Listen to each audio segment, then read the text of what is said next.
Hey guys, welcome back to my channel. In today's video, I am going to be taking you guys along with me as I prep for another week of healthy eating. So today I need to get myself organized for the week as far as, meal planning and grocery shopping and just having lots of healthy food on hand, ready to eat. So I'm gonna be doing a little bit of food prep and kind of walking you through what that looks like for me, but it's probably not what you think it is. If you guys are new around here, welcome. My name is Becca. I'm a registered dietitian. I'm obviously very passionate about nutrition, very passionate about eating whole, real, nutrient-dense foods, but I'm also a mom. I have 3 little kids. I work, so I know what it's like to be busy, and I know what it's like to feel like it's overwhelming and then it can't be done, but it can be done. You just need to, plan a little bit, maybe work a little bit ahead, and you can totally make it happen. And you will find that when you're eating real, whole, nutrient-dense foods that are truly like nourishing you and fueling you, you will have so much energy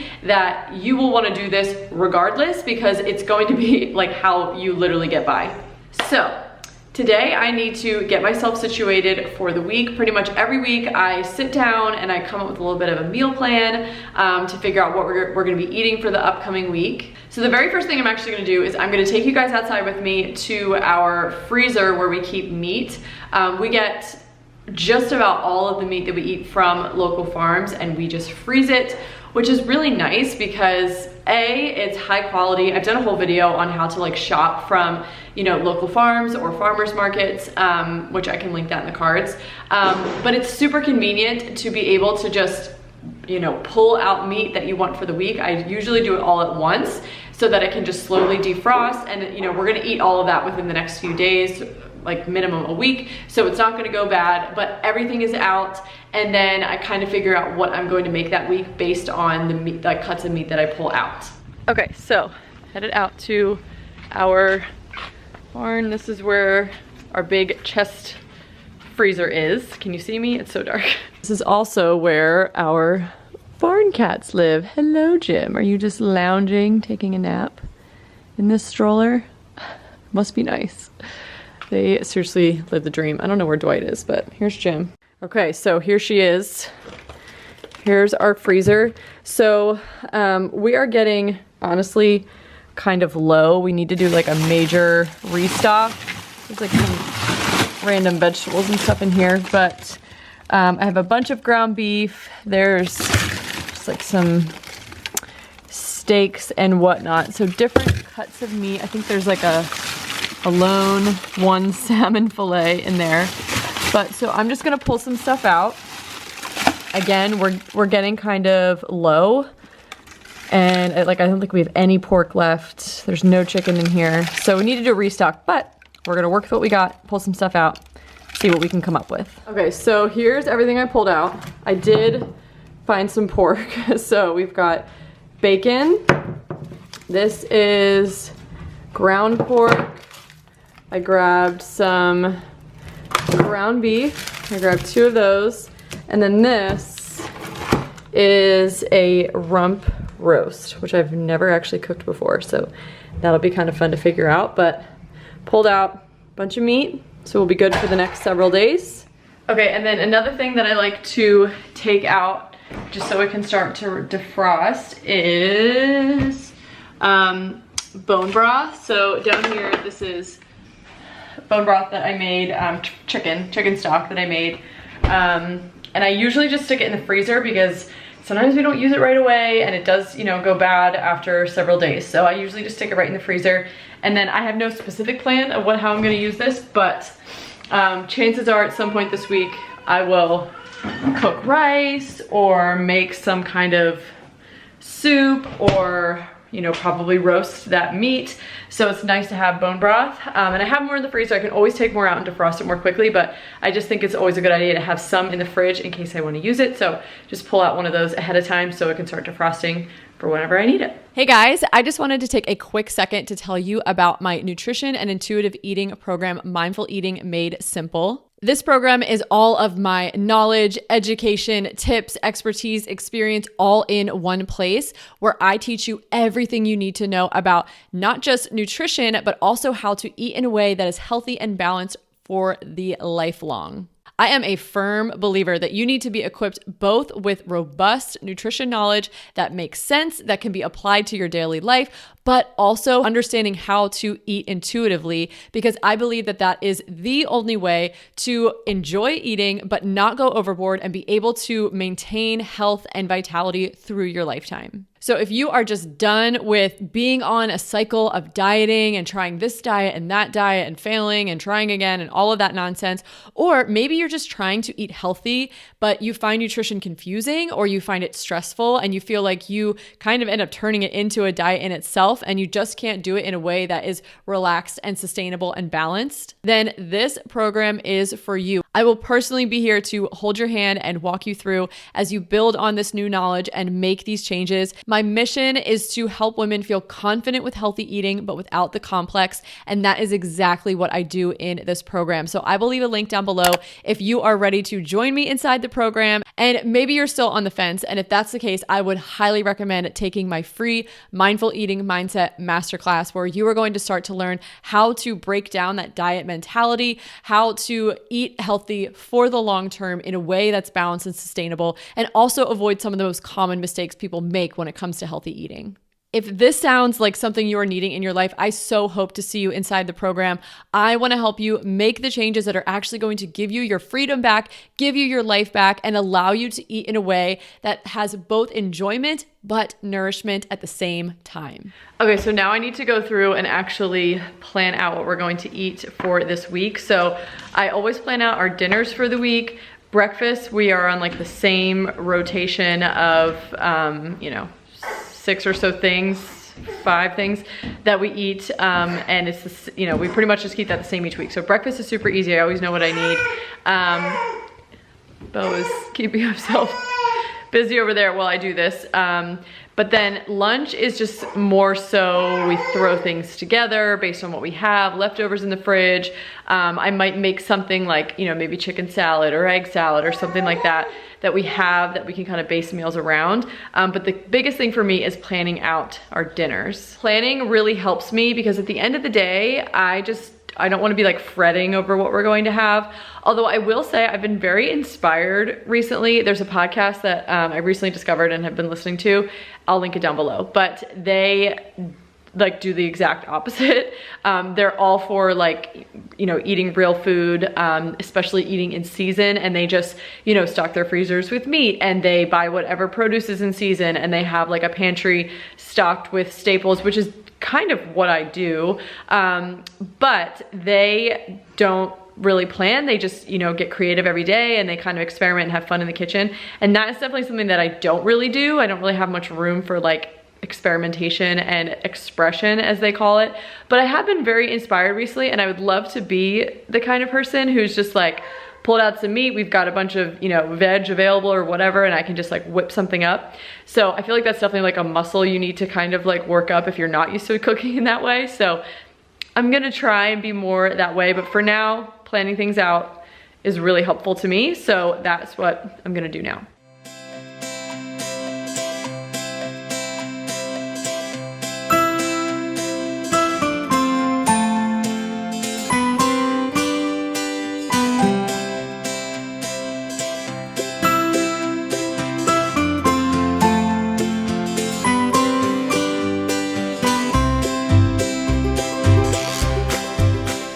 Okay, so I planned out our meals for the week. So for dinner, we're gonna do just one night easy pasta with meat sauce. I'm gonna use ground pork instead of ground beef, just kind of switch it up with asparagus. One night, welcome back. One night we're gonna have beef tacos. We're gonna have a kale and bacon quiche another night. We're gonna do burgers one night with roasted potatoes. I'm gonna make sourdough buns.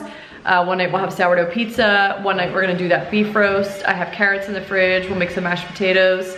And then on Sunday, I think we're gonna do like homemade spaghetti and meatballs, which will be delicious. And then my grocery list is pretty short because we get most of our food from farms or as your standard. But we have some produce on here, a couple things, sour cream, butter, pasta, just a few things from there. So once we go grocery shopping, we'll be all set there. And then there's just a few more things that I like to make to have on hand throughout the week. Another thing that I like to have prepped and available for the week is our ferments. And for us, that's typically sauerkraut and yogurt and then sourdough stuff. So in this built-in here where we keep all of our plates, it's actually where I have stuff fermenting too, because it's nice and dark in here. You can like tuck them back in there. I've made the mistake before of sitting them. Actually, we have this like windowsill over here and I would sit ferments there, but it gets too much light because there's a skylight there and that will ruin them. Like it made the nastiest sauerkraut. So you want to make sure that they're not like in any kind of direct light. So right now in here, let me show you. Okay, so back here I have sauerkraut and I made these exactly a week ago. So they're probably ready to come out and go in the fridge. So I'm gonna pull these out and we will do a little taste test. Just to give you a little tour, I guess. Over here, this is kombucha. This is like a big batch of kombucha that's brewing. This is a second fermentation kombucha that I added some juice to. I have not made kombucha in years, you guys. I finally got it going again. And the first batch only made 1 bottle as I like got it going. So that's why there's only 1. And then back here, this is just a totally fun experiment, kind of in the vein of wanting to experiment more in the kitchen and just kind of play and have fun. Okay, so this is, can you guys see me? It's kind of dark. So this is called tapachi, I think is how you say it. I found the recipe for it on the Cultures for Health website. I can link that down below. I've gotten kefir grains from them, which I don't have going right now, but I got my new kombucha SCOBY from them. You can get sourdough starters from them. They have all kinds of cultured stuff. My yogurt starter. I love their products, but I also just love their website. They have tons of recipes. Are you okay back there, Bo? How are we doing? You okay? Yeah, okay. But anyway, so they had this recipe called tapachi, which is like a fermented pineapple drink that you literally just use the leftover like pineapple rind, I guess you would call it, that you cut away and then you obviously eat the fruit inside. So it's a cool way to reuse something that would, you know, necessarily would be waste. I mean, we would probably toss it to the chickens, but so it's literally just sugar water and I used sucanat, which I think is how you pronounce it, which is like a even less processed type of cane sugar, and it's brown, so that's why it's brown. And then pineapple peels, and you basically just let it sit for a few days. So we'll test taste that too. It's on day 2. The longer you let it sit, the more like fizzy it will get, and it does seem to have some bubbles coming up, which is kind of fun. Okay, so here is the tapachi, I don't know how you say it, but so this is strictly for fun, but I figured I would just taste it while we're here. Ooh, that's interesting. It tastes like sweet, like a pineapple drink. It's got a tiny bit of fizz, but we're gonna keep it going. I literally have a shot glass filled with water weighing this down because I didn't have a weight that fits in there. So we're gonna let that keep fermenting for now. So that's just for fun. But then sauerkraut is something I make not necessarily on a weekly basis because we don't eat it. We wouldn't go through it every week, but I do make it regularly. Okay, so here's my sauerkraut. So you can see there is a bunch of liquid on the top, and I have a weight in here. So I'm gonna pull that out. So that keeps, can you see me? That keeps all of the cabbage below the water surface, because if it's up above and exposed to oxygen, it can get moldy, which we obviously don't want. We don't want it to mold, we want it to ferment. Okay, so when I do ferment it, and I have a whole video on how to make sauerkraut, you guys can watch that, but I put it in a bowl because liquid will start to run out. So in the very top, I have like full-size cabbage leaves that I shove in there to help keep all the little shredded cabbage pieces from floating up to the top, because again, we don't want it to be exposed to air. So I'm just gonna pull those out, and then we're gonna taste it. So this has been sitting for 7 days. This is day 7. So usually in and around that time is good for me as far as my taste goes.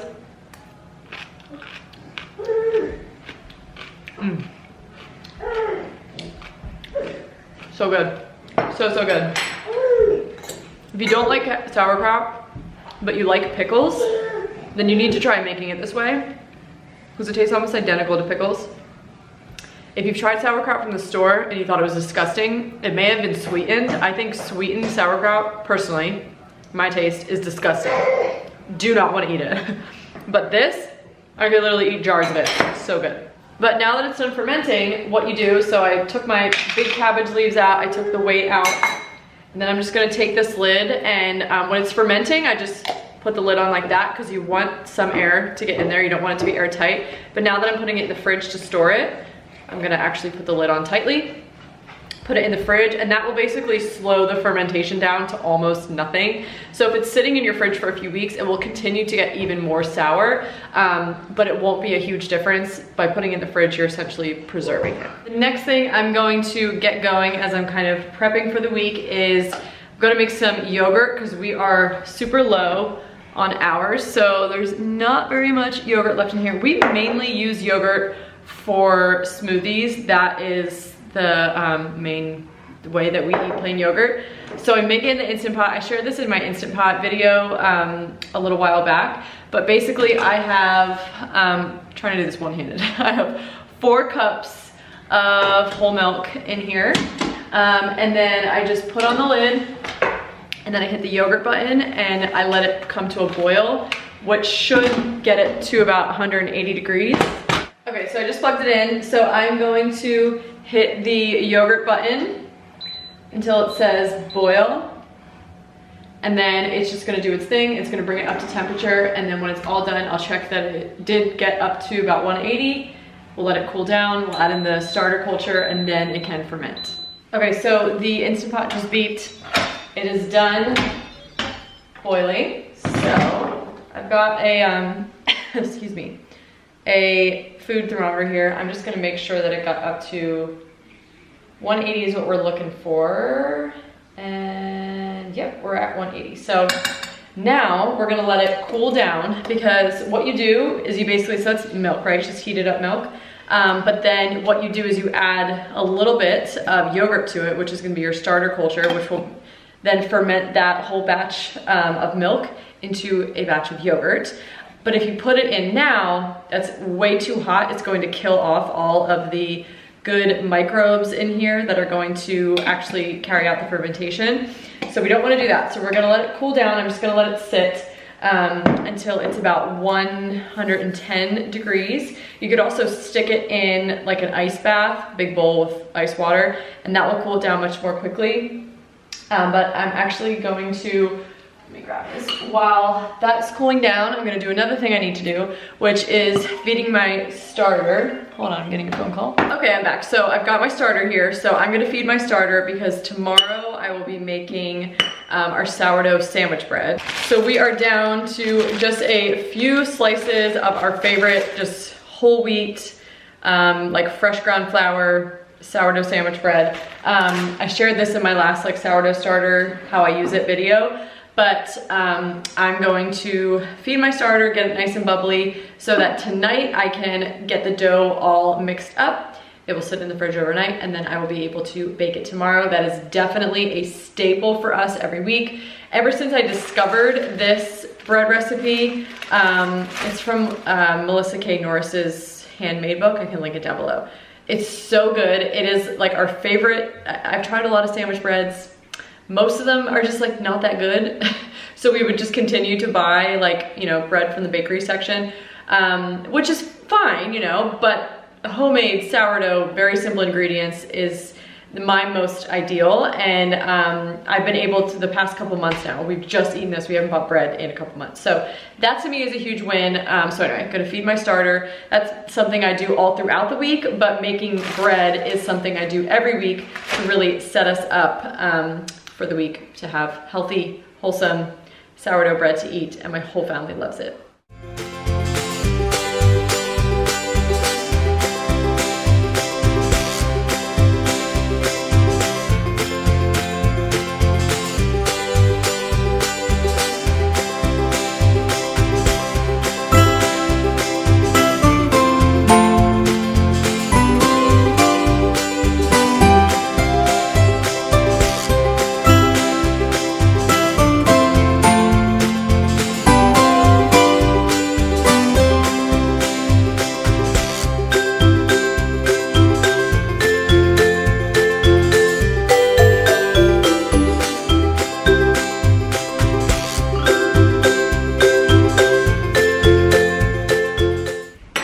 Okay, so our milk's right at about 110.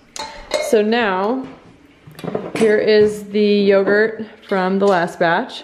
So I'm gonna take a tablespoon of the yogurt, mix it into here, and then we will be ready to ferment.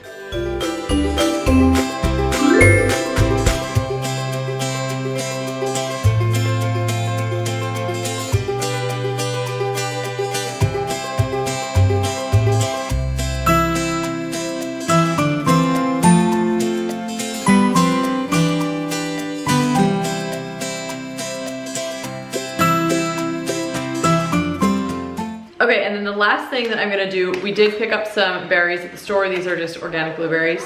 And I'm going to clean them, like wash them, so that they are just ready to pull out of the fridge and eat, whether we're just snacking on them or topping blueberry, or I'm tossing them on, you know, like a little snack plate for the girls for lunch or something like that. Cleaning your, like any berries or fruit that you can ahead of time is obviously always going to be more efficient. It's gonna save time later, and a lot of times I find that I'm like, oh, you know, I have to pull them out, and then I gotta clean them, I'm gonna dry them. It's like a whole thing. Versus if you just do it one time, they're ready to go. And a lot of people are afraid to wash berries ahead of time because they feel like they're going to spoil faster. And I do feel like that can be the case, but when I use, this is what I use, it's like the Thieves Fruit and Veggie Soak. And this is what I've used for a long time to clean our fruits and vegetables. I feel like it gets it super clean, but you have to lay them out to dry. If you put them in the fridge while they're still wet, they are probably going to break down much faster, especially if you're talking about something like a raspberry or a strawberry. So you wanna make sure that you lay them out to fully dry, and then when you put them in the fridge, after cleaning them with this, letting them dry, I swear they last twice as long. So whenever and I'll confess that I don't do this every week because sometimes I get lazy because I'm a human, but when I do, I'm always so happy that I do because one, it saves me time throughout the week. Two, they never go to waste because since they're just ready to eat, we end up eating them faster, so they never go bad. And two, it actually like extends the shelf life of them by cleaning them ahead of time. So they never go to waste. Whereas if I just stick these in the fridge in the container, chances are some of them will eventually go moldy because that's just the way that it goes. Okay, so what I actually do is I have a bowl of water here. It's just in my sink. And I'm gonna take just a tiny splash of this is all you need. So we're gonna take, let me actually show you guys what I'm doing, and I'm gonna try and not get soaked in the process. So I just do a little splash, like you really don't need much. This stuff always lasts me a long time. And then we're gonna dump in the blueberries. All right, so I'm going to dump all of these in right into that bowl of water, and then I'm just going to, can you guys see what I'm doing? This is like kind of quick and dirty here. So with my hand, I'm just going to swish them around so they can get all nice and clean. And then I will rinse them off because you obviously don't want it to taste like this stuff, but as long as you rinse it, they will not taste like the Thieves. Okay, so I'm just going to rinse off the berries. And then we will lay them out on this towel to dry. And then once they're fully dry, you can put them in the fridge to store them.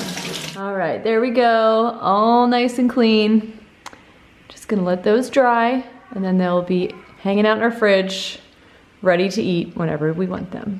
Okay, you guys, I hope you enjoyed following me around in my kitchen today to see how I prep for a week of healthy eating. It is totally possible to make food from scratch and have really nutrient-dense real foods as a staple really in your family's diet. Just takes a little bit of planning ahead of time, a little bit of getting things ready and having them available so that when you are in a pinch and you are low on time and you are kind of needing that convenience, you've already, set yourself up for a win there. You've got the yogurt or the washed berries or the sauerkraut or whatever it is in the fridge so that you are ready to go. It's all about just figuring out what it is that you want in your kitchen, what you want to stock your fridge with, what you want to have available in your pantry, and all those things that you do want to make homemade. Getting into some kind of routine so that you know when you're gonna do them and you don't always have to be figuring out, you know, how much is left and when am I gonna make it next. Like, just actually get into a routine of doing these things so that you can set yourself up for, you know, in this case, a week of healthy eating. I'm doing a lot of the work ahead of time, and it's not anything that's super complicated. It just takes some time. So once you get that out of the way, then you have really high quality, fresh, nutrient dense food ready for you that you can eat super easily without much effort throughout the week. I hope you guys enjoyed watching. If you have yet to subscribe to my channel, I would absolutely love for you to subscribe, join my little community here on YouTube. I would love to have you. But that is all I have for this video. Make sure to comment down below and let me know what videos you guys want to see next, because I always love hearing your feedback, and I obviously want to make videos that you want to watch. But again, that's all I have for this one. Thank you again for watching, and I'll see you in the next one. Bye.